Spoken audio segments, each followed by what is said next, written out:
அடுத்த ஒரு பாடலை நம்ம பாடலாம். வானத்திலும் இந்த பூமியிலும் அவருடைய வல்லமை உள்ள நாமம் ஒன்றுதான் உண்டு.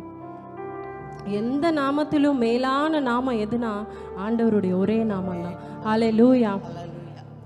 உலகத்திலே ஒரு ஒரு ஒரு பதவியில் இருக்கிற ஒருத்தவங்களுக்கு அவ்வளோ பெரிய கனத்தையும் மகிமையையும் மரியாதையும் செலுத்துகிறவங்கன்னா நீங்களும் நானும் ஆராதிக்கிற தேவன் அவர் வானத்திலும் பூமியிலும் அண்ட சராசரத்திலும் பெரிய தேவனாக இருக்கிறார். ஹல்லேலூயா. நம்ம இந்த பாடலை உணர்ந்து அப்படிப்பட்ட தேவன் என்னுடைய தேவனாக இருக்கிறார். ஹல்லேலூயா. வானத்தையும் பூமியும் எல்லா நாமத்திலும் மேலான நாமமுள்ள மகிமையுள்ள தேவன் என் தகப்பனாக இருக்கிறார், என் தாயாக இருக்கிறார். ஹல்லேலூயா. அவருடைய நாமத்துக்கு ஈகரான ஒரு நாமம் வேற எங்கேயுமே கிடையாது. ஹல்லேலூயா. இதுவரை இருந்ததில்லை, இதற்கு மேலும் இருக்க போவதும் கிடையாது. ஹல்லேலூயா. எல்லாரும் அந்த வைராக்கியத்தோட இந்த பாடலை நீங்க பாடி பாருங்களேன், உங்களுடைய வாழ்க்கையில கர்த்தர் பெரிய காரியங்களை செய்வார். ஹல்லேலூயா. பாடலாமா?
கரங்களை உயர்த்தி இயேசு நாமம் எனக்கு போதும் என்று எல்லாரும் கரங்களை உயர்த்தி ஹல்லேலூயா.